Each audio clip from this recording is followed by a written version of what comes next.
자, 말씀을 계속해서 이어가도록 하겠습니다.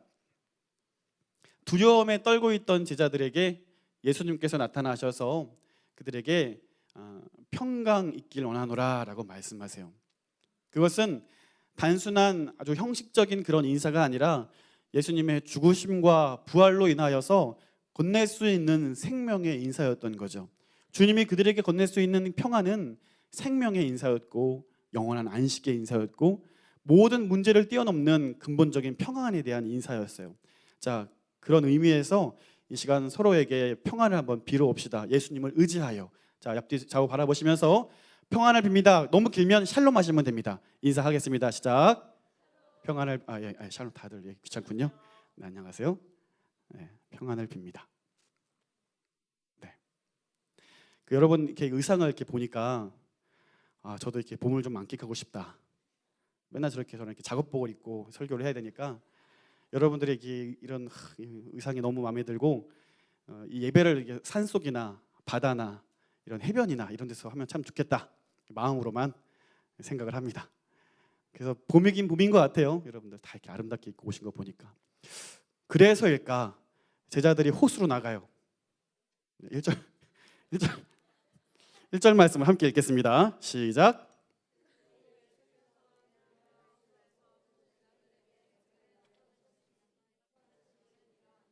아멘. 그래서 간 건 아닐 거예요.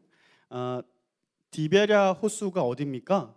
그것은 여러분 잘 아시는 갈릴리 호수 혹은 갈릴리 바다라고 일컬어지는 그곳의 또 다른 이름이에요. 그러니까 이 갈릴리 호수를 접경으로 한 주변들이 디베라도 있었고 가버나움도 있었고 베세다도 있었고 조금 멀리 가면 이제 나사렛이라는 곳이 나오긴 하거든요. 그러니까 이 갈릴리 호수 여기는 신약 성경, 특별히 성경에 많은 배경이 되고 또 예수님께서 공생의 활동을 하시면서 많은 기적을 베푸시기도 하셨고 말씀을 선포하시기도 하셨고 많은 일들이 있었던 장소가 바로 이 갈릴리 호수인 거예요. 사실 저는 말씀을 이렇게 읽으면서 왜 제자들이 갈릴리로 갔을까? 그리고 왜 그들은 물고기를 잡았을까? 생각을 하면서 단편적으로 이렇게 생각을 했던 거예요.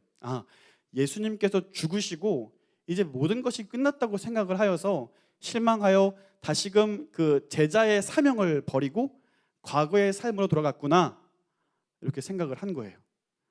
그런데 성경을 잘 보니까 다른 사복음서에서 그들이 갈릴리로 갔던 이유를 잘 설명해 주고 있어요. 말씀을 한번 읽어보실 텐데 마태복음 26장 31절과 32절 말씀입니다. 자막이 나올 거예요. 함께 읽을게요. 시작.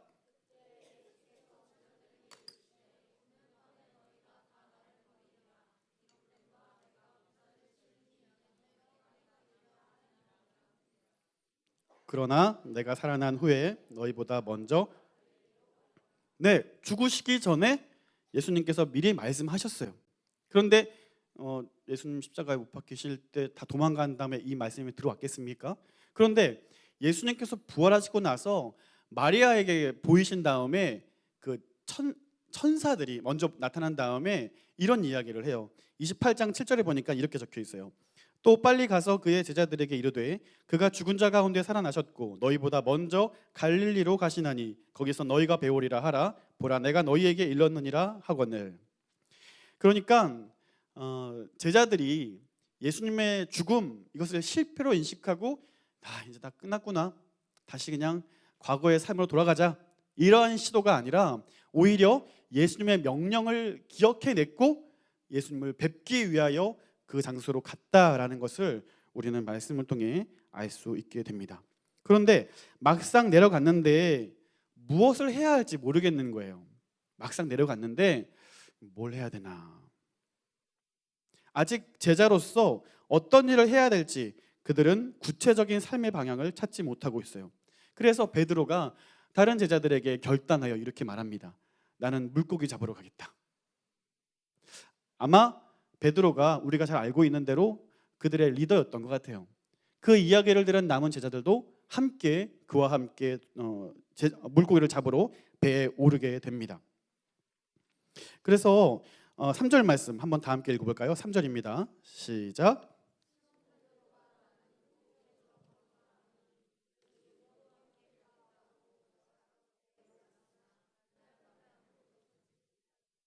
아멘. 자, 그들이 삶의 방향을 찾지 못하고 그렇게 물고기를 잡으러 가노라라고 이야기할 때 예수님께서 분명히 그들에게 의도하고 싶은 것이 있을 거예요. 아니, 가르치시고 싶으셨던 게 있을 거예요. 이제 승천하실 텐데 어쩌면 이 장면은 제자들에게 있어서 마지막 레슨이 될 수도 있겠습니다. 그 레슨의 주제는 뭐냐면 내 인생의 주인이 예수 그리스도다라는 사실인 거죠. 자, 3절 말씀에 이르는 것처럼 그들은 배에 올랐고 물고기를 잡기 시작합니다. 여러분 잘 아시는 대로 베드로 그리고 몇 명의 제자들의 직업은 어부였습니다. 그리고 이 갈릴리 호수는 그들이 원래 작업하던 곳이었습니다. 그러니까 자기들 영역인 거죠. 그 영역에서 일을 하는 거예요. 그런데 어떤 시간에 나아가면 어떤 물고기가 있고 어느 지역에 가면 어떤 물고기가 있고 이런 걸 잘 아는 거죠. 그리고 여러분 보시면 밤에 이런 작업을 하는데 그들이 그곳에서 물고기를 낚던 어부였기 때문에 알고 있는 거예요. 낮에는 해수면이 뜨거우니까 물고기들이 물 깊이 있어요. 잡으려고 해도 잘 잡히지 않죠. 그러나 밤이 되면 선선해지고 그제서야 물고기들이 올라오는 거예요. 그러니까 베드로와 그 제자들은 물고기를 언제 잡아야지 많이 잡을지 분명히 알고 있었다는 거예요. 비록 3년 동안은 이 일을 하지 않아서 이게 좀 둔해졌을 수도 있겠어요. 하지만 그들의 기억이, 그들의 몸이 이런 현장들을 곳곳이 기억하고 있는 겁니다. 그래서 그들이 원래 하던 대로 밤에 나가서 물고기를 잡기 위해 애를 써요. 그런데 문제는 밤이 새도록 단 한 마리도 잡지 못한다라는 것입니다. 성경에는 이렇게 기록되어 있는데 아마 한 마리도 잡지 못했던 적은 처음이지 않을까라는 생각이 들어요. 왜냐하면 그들이 수토록 아주 오랫동안 많은 경험과 많은 지식이 축적되어 있거든요. 많은 실패들을 경험 삼아서 물고기를 어떻게 잡아야 되는지에 대해서는 베테랑인 거예요. 전문가인 거예요. 그러니까 밤이 새도록 물고기를 한 마리도 잡지 못한 것은 그들에게 적잖이 충격을 주었을 거라는 사실입니다. 그렇게 물고기를 내어주지 않는 호수와 사투를 벌일 때 예수님이 등장하시죠. 하지만 제자들은 예수님을 알아보지 못합니다. 실제로 새벽 미명이었고 혹은 호수였으니 물안개가 자욱했을 수도 있고 그리고 해변과 그 배의 거리는 꽤 거리가 돼서 이 물리적인 여러 가지 이유들로 인해서 그가 예수님인 것을 알아보지 못했을 수도 있어요. 그런데 오늘 말씀을 보면요, 사도 요한이 분명히 기록하고 있는데 4절 말씀 보세요. 날이 새어갈 때에 예수께서 바닷가에 서셨으나 제자들이 예수이신 줄 알지 못하는지라 라고 되어 있습니다. 알지 못한다. 여기에는 분명히 사도 요한이 말하고 싶은 중의적인 의미가 담겨져 있다는 사실을 우리는 발견할 수 있어야 합니다. 아무리 자신 있는 일이고 과거에 그 일을 통하여서 많은 성과를 냈을지라도 진정한 의미의 삶의 목적을 가지지 않으면 그 모든 것이 오늘 이 밤과 같은 일이라는 거예요. 많은 것을 거뒀고 많은 것을 성취했을지 몰라도 진정한 의미의 삶의 목적을 발견하지 못하면 아무것도 잡지 못한 현상과 결코 다르지 않다라는 사실을 말씀해 주고 있는 겁니다. 여러분, 그렇다면 진정한 의미의 삶의 목적은 무엇인가요? 그것은 오직 예수 그리스도를 내 인생의 주인으로 영접하는 인생인 거예요. 그분의 죽으심과 그분의 부활이 모든 자들에게 모든 죄를 없이 하고 구원을 주시고 하나님의 자녀가 되게 하는 놀라운 은혜를 주어 주신다는 사실. 그래서 누구든지 예수를 믿으면 자기를 위해 살아가는 것이 아니라 하나님의 영광을 위하여 살아가는 것. 갈라디아서 2장 20절의 말씀처럼 이제는 더 이상 나를 위해 살아가는 것이 아니에요.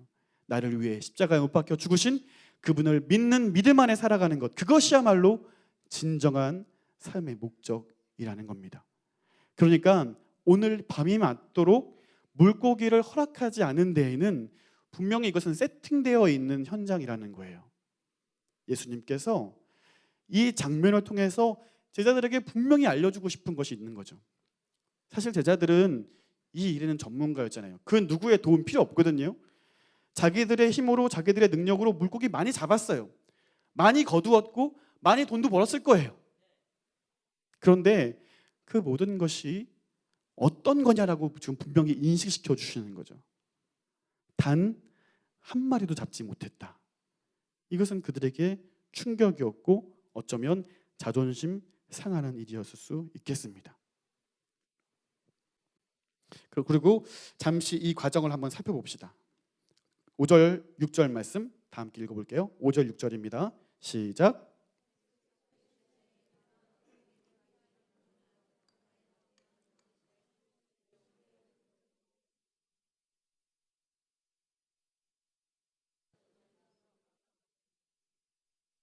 아멘. 자, 이 과정을 좀 주의 깊게 살펴볼게요. 아직 그가 그렇게 명령하시는 이가 예수인 줄 알지 못하는 상태예요. 그런 상태에서 누군가가 저 멀리서 배 오른편에 그물을 던져라 라고 하는 거죠. 그 어떤 의아한 표정도 짓지 않으시는데 이게 왜 의아한 거냐면 제자들, 특히 베드로, 다른 일행들은 어부라고 말씀드렸잖아요. 밤이 새도록 물고기를 낚으려고 애를 썼고 밤이 새도록 이 일에 전념했는데 누군가가 이야기를 하기를 배 오른편에 그물을 던지라는 거예요. 이게 얼마나 쓸데없는 짓인지 그들은 잘 알고 있었을 거예요. 그리고 여러분, 전문가들이 가장 듣기 싫어하는 말이 뭡니까? 자기 일에 참견하는 거예요. 당신이 뭔데 지금 내 일에 관여하냐 이거지. 충분히 그럴 수 있을 거라는 말이에요. 자기들이 어부로서 그 지역에 잔뼈가 굵은 베테랑들로서 모든 것을 알고 있다고 생각하는데 누군가가 그 일에 신경 쓰려고 하고 그렇게 하면 잡을 거라고 얘기하니 어쩌면 이것은 불난집에 부채질하는 걸 수도 있는 거예요. 화가 날 수 있는 거예요. 더군다나 어부들에게 있어서 그물을 던진다는 거는요, 그 사전에 한 가지가 준비가 돼 있어야 되는 거예요. 뭐냐면 다른 배에서 미리 그물을 깊이 내려서 물고기들을 유인해야 돼요. 그러면 그것이 준비된 상태에서 그물을 던지면 물고기를 낚을 수 있는데 이런 어떤 사전 준비 없이 물고기를 그물을 던지라는 거는 이거는 그냥 누워서 감나무에서 감이 떨어지기를 기다리고 있는 그런 얘기인 거예요. 아주 어처구니 없는 이야기인 거예요. 그런데 더 이상한 거는요, 더 믿기 힘든 건 뭐냐면 말씀을 보십시오. 이에 던졌더니라고 되어 있어요. 전혀 이해할 수 없는 상황이에요. 왜 그렇게 해야 되는지는 모르는 상황이에요. 자기들이 이 분야에 대해서는 더 많이 알고 있었고 전문가인데 누군가 그렇게 이야기하는 것을 듣고 이에 던졌더니라고 기록하고 있어요. 여러분, 우리는 여기에서 능력 있는 그리스도인의 삶이 무엇인지를 좀 발견할 수 있어야 합니다. 우리가 신앙생활을 하면서 참 힘든 이유가 무엇입니까? 왜 나는 손해 보아야 하는가 아닙니까? 왜 나는 참아야 하는가 아니에요? 왜 나만 섬겨야 하는가 아닙니까?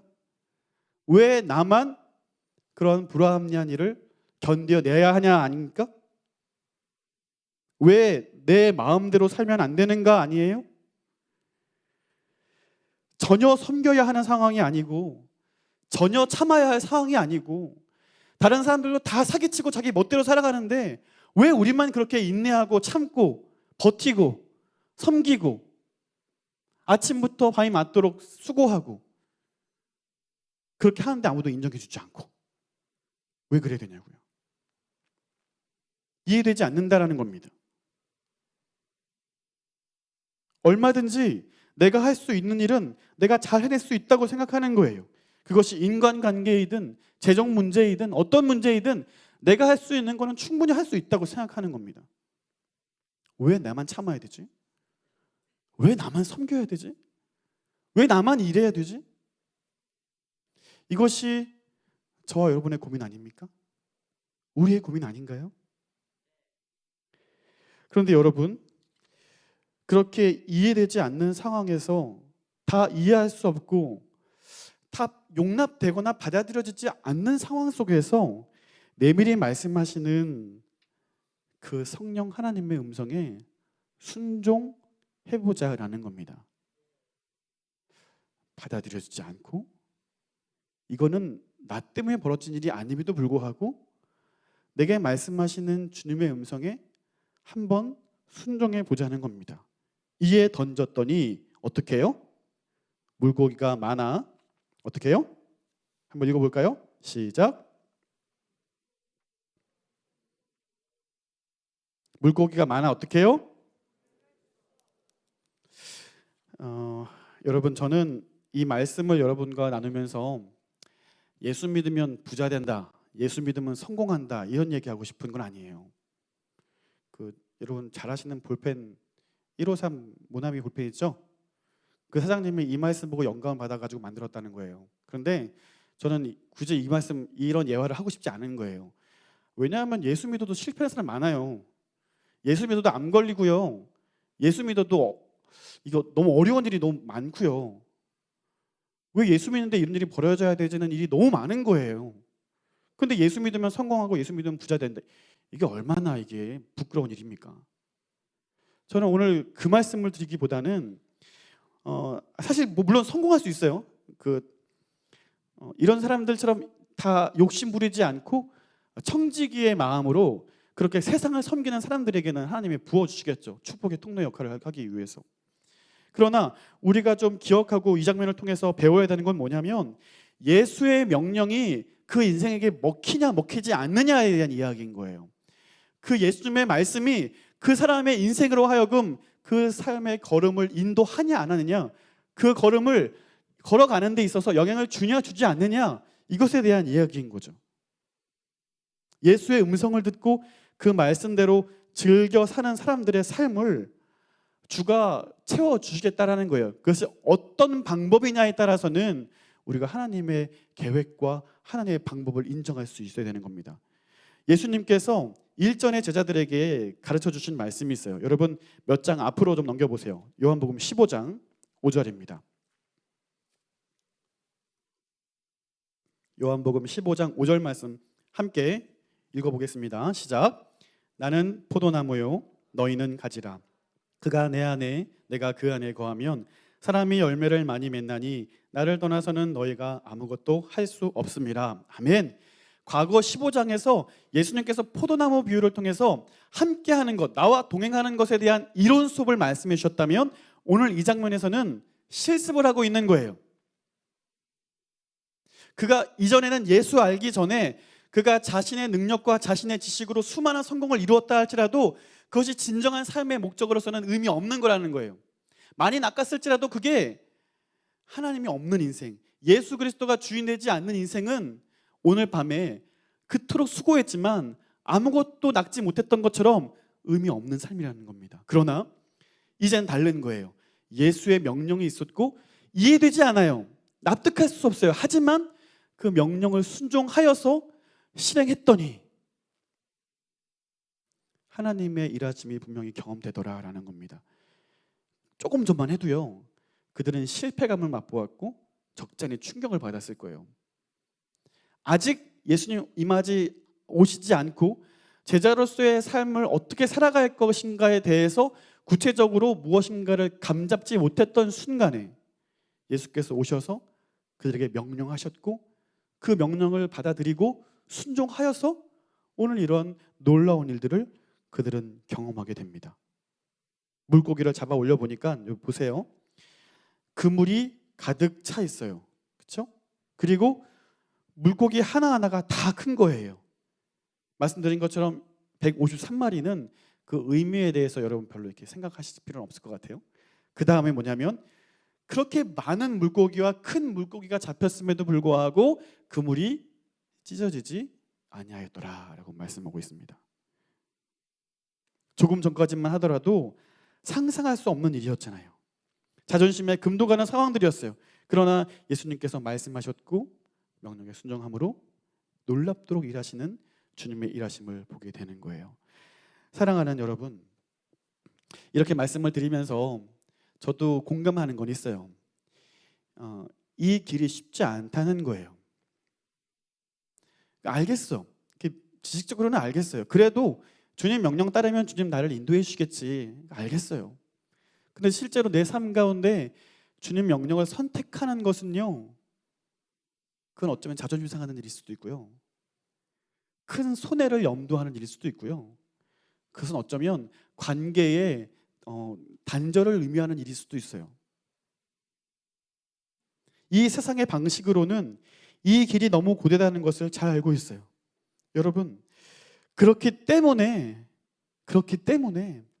우리 인생의 주인으로 오신 예수 그리스도를 더욱더 기억하고 그분 안에 살기 위해 노력하는 삶이 필요한 거예요. 반대로 그렇기 때문에 세상을 향해 나가버리는 게 아니라, 그러면 그럴수록 더욱 주님 안에 살아가야 되는 이유가 바로 여기에 있다는 겁니다.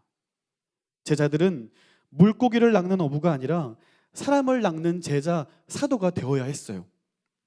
그래서 예수님께서 그것을 알려주시기 위해서 명령하시는 거예요. 그리고 순종하여서 이 놀라운 경험을 깨닫게 해주시는 거예요. 제자들의 삶이 어떠했습니까? 예수님 십자가에 못 박혀 죽으실 때 그 두려움을 이기지 못하고 도망갔던 그 과거의 제자의 삶을 살아갔던 사람이 단 한 명도 없어요. 죽음의 위협일지라도 그들에게 있는 예수 그리스도, 그들 안에 있는 보배이신 주님의 이름이 더욱 귀했기 때문에 담대하게 그 죽음 직전에도 주님 앞에 서 있을 수 있게 된 거예요.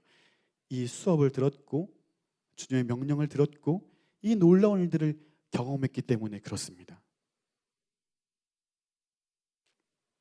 여러분, 이 시간 생명 되신 예수 그리스도, 그분을 내 안에, 나도 그분 안에 거하며 능력 있는 그리스도인으로 세상에 빛을 나눠줄 수 있는 우리 예수 가족 한 분 한 분 될 수 있기를 주님의 이름으로 간절히 소원합니다. 이런 말씀 드리면 여러분 속으로 그런 생각하시는 분들이 있어요. 예수 안에 거하는 게 뭐냐? 내가 예수 안에 있는 게 뭐냐? 이렇게 말씀하시는 분들이 있을 거예요. 그래서 말씀을 한번 읽어볼 거예요. 시편 1편 1절부터 3절까지입니다. 요건 자막에 나올 것 같습니다. 함께 읽겠습니다. 시작.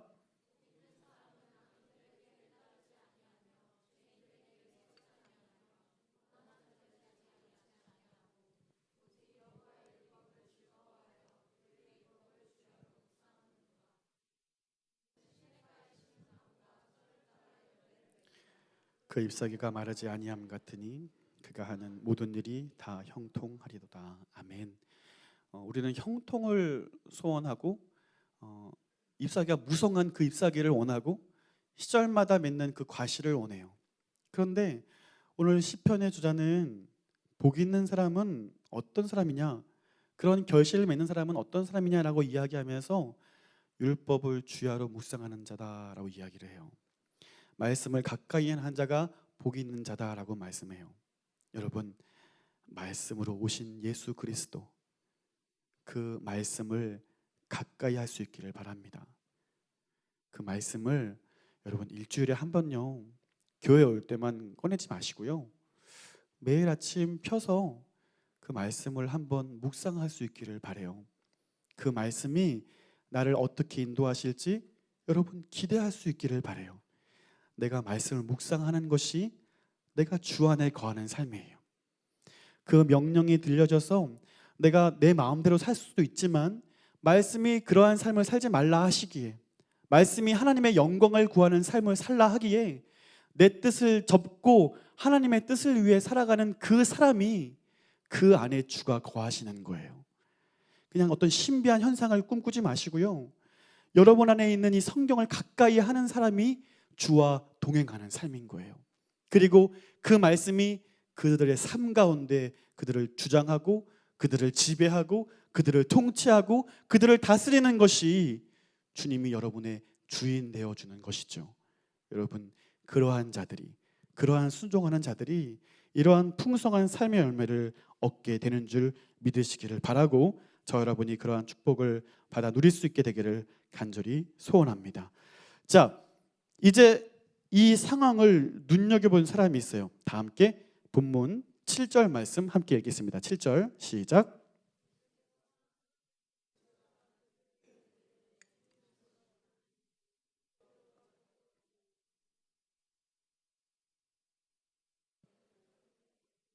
아멘. 예수께서 사랑하시는 그 제자가 누구죠?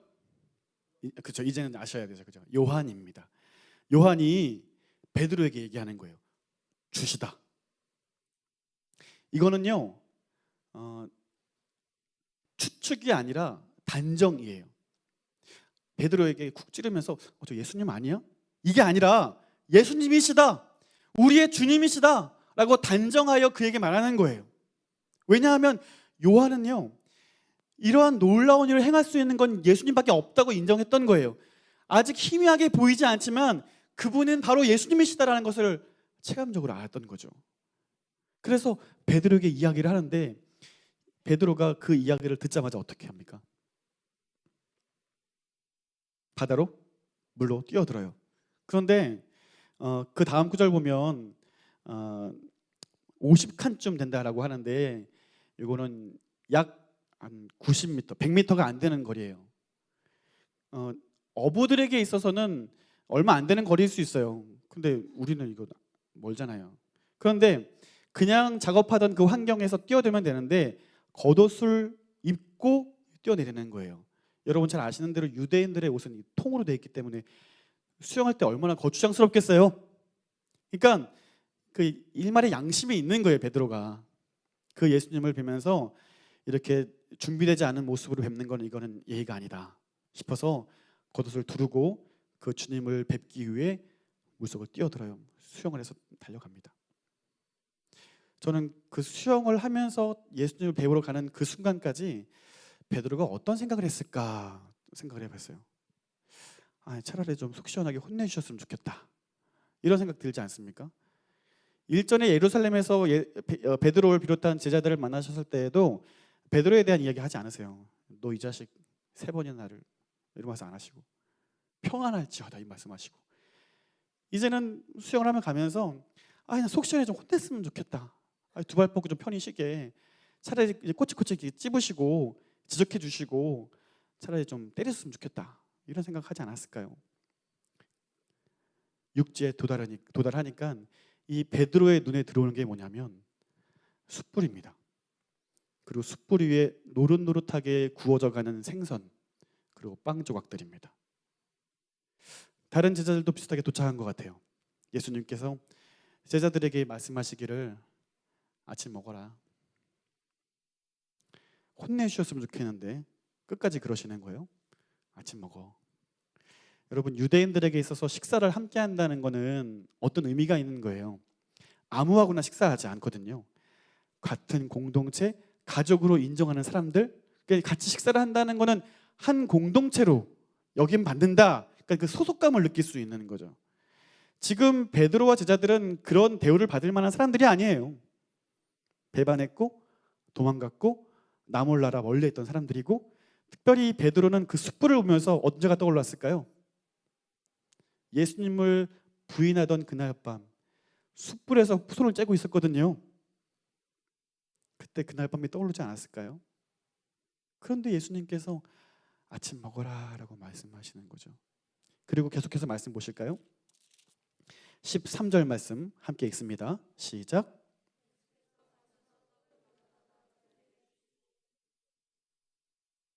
아멘. 요한은요, 이 일이 있은 이후에 적어도 3, 40년이 지난 다음에 요한복음을 기록하거든요. 아주 먼 과거의 일인데 아주 생생하게 이 말씀을 기록하고 있어요. 그리고 그 단어 하나하나를 다 현재형으로 진행하고 있다 이거죠. 말씀 보세요. 예수께서 가셔서 떡을 가져다가 그들에게 주시고, 가셔서 가져다가 주시고. 요한에게 있어서 이 장면은 너무 생생한 감동으로 경험되어졌던 겁니다. 너무 생생한 거예요. 그리고 또 한 가지, 후대에 읽는 모든 독자들에게 동일한 감정을 전해주고 있는 거예요. 예수는 여전히 살아계셔서 우리를 인도하시고 우리를 먹이시고 우리를 사랑하시고 우리를 용납하시고 우리를 긍휼히 여기시고, 기도해야 하는데 기도하지 못하는 그 어려운 순간에도 우리를 위해 하나님께 기도하시는 살아계신 주님을 오늘 요한은 우리에게 보여주고 있는 겁니다. 사랑하는 예수 가족 여러분, 예수께서 자격 없는 우리를 끝까지 사랑하셔요. 지금도 사랑하셔요. 오늘 우리에게 갈 바를 알지 못하고 그 불확실성 속에서 답답해하는 우리 모두에게 아침 먹으라라고 말씀하셔요. 사랑한다라고 말씀하시고요. 이제는 나만을 위해 살아가는 삶이 아니라 주를 위해 사는 삶으로 우리를 인도하시고 초청하시는 거예요. 오늘 이 주님을 이들이 고백하는 것처럼 나의 주인으로 온전히 영접할 수 있는 저 여러분 될 수 있기를 바라요. 우리의 삶은 우리의 것이 아닙니다. 우리의 삶은 주인 대신 주가 주인 되셔야 하고, 그렇게 살아가는 사람들을 통하여 하나님은 오늘도 여전히 하나님의 놀라운 구원 역사를 이루고 계십니다.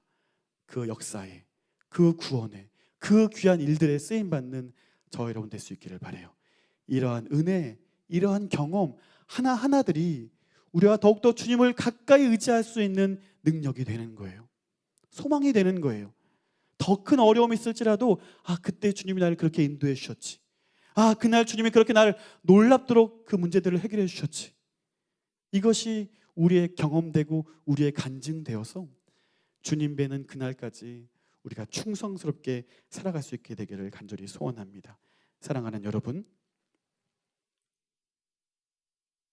베드로와 같이, 제자들과 같이 이해할 수 없는 상황 가운데 주님께서 무엇인가를 우리에게 요구하시고 명령하실 때 너무 따지거나 너무 계산하거나, 이건 분명히 내 책임 아니지만 주님께서 우리에게 그렇게 요구하실 때 순종합시다.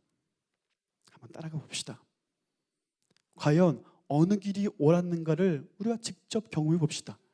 선택하지 않으면 알 수도 없잖아요.